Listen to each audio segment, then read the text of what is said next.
Vous avez gardé une copine en France et vous allez la voir de temps en temps, vivre avec elle, quelques mois par an. Mais vous êtes bien installé à l'étranger, par exemple en Thaïlande, où vous avez votre logement à l'année. Vous vous êtes inscrit comme résident fiscal à l'étranger, par exemple en Thaïlande, vous avez votre numéro fiscal, vous faites vos déclarations fiscales, vous avez même informé l'administration fiscale que vous aviez changé de pays. Oui, mais voilà, vous avez toujours cette copine française et vous allez la voir chez elle. Vous n'avez plus de logement en France, vous ne payez plus de loyer. Mais vous allez vivre quelques mois par an chez elle, par exemple 3 mois par an. Mais vous vivez la majeure partie de votre temps en Thaïlande, par exemple 7 mois par an.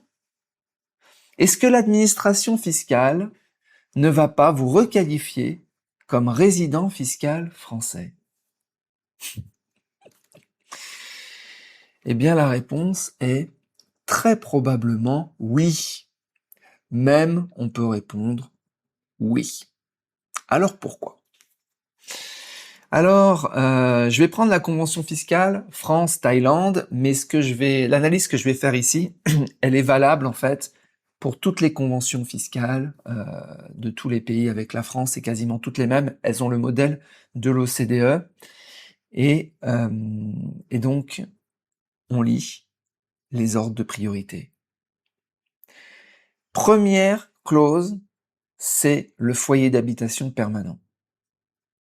Vous êtes considéré comme résident fiscal en Thaïlande si vous avez un foyer d'habitation fiscale, un foyer d'habitation permanent en Thaïlande. Mais si vous n'avez pas d'autre foyer d'habitation permanent, alors c'est bon. Le problème avec la copine française, c'est que vous allez habiter avec elle quelques mois par an. Est-ce que l'administration française ne peut pas considérer que vous avez aussi un foyer d'habitation permanent en France? Et donc, que vous auriez un foyer d'habitation permanent en Thaïlande, certes, mais aussi un foyer d'habitation permanent en France, même si vous ne payez pas de loyer. Le simple fait que vous ayez un point de chute, votre copine. Bien, la réponse est oui. Même si vous ne payez pas de loyer et que le logement est au nom de votre copine, le fait d'y séjourner de manière habituelle et d'y avoir vos habitudes chaque année suffit à caractériser une mise à disposition stable. L'administration fiscale française considère alors que vous y avez un accès permanent, ce qui qualifie ce logement de second foyer d'habitation permanente. Vous avez alors 2 foyers d'habitation permanente, l'un en Thaïlande, l'autre en France. Et donc, le premier critère du foyer d'habitation permanent unique n'est pas valable. Et donc, on passe au deuxième critère, qui va être là moins favorable, voire même assez catégorique. Lorsque la personne dispose d'un foyer d'habitation permanent dans chacun des États contractants, et c'est votre cas, elle est considérée comme résident de l'État contractant avec lequel ses liens personnels et économiques sont les plus étroits, le fameux centre des intérêts économiques. Et là, vous êtes parti pour un joli tour de manège qui, malheureusement, vous sera défavorable. Pourquoi? Eh bien, parce que, très probablement, vous avez gardé des liens économiques et ou familiaux et ou personnels en France. Vous avez probablement gardé peut-être des revenus, peut-être des comptes bancaires, peut-être des investissements en France, ou peut-être simplement des gérants français qui gèrent votre argent. Peu importe. Votre lien économique avec la France est très certainement supérieur à votre lien économique avec la Thaïlande. Surtout si vous avez gardé des investissements. Et donc, vous serez considéré comme résident fiscal en France. Conclusion.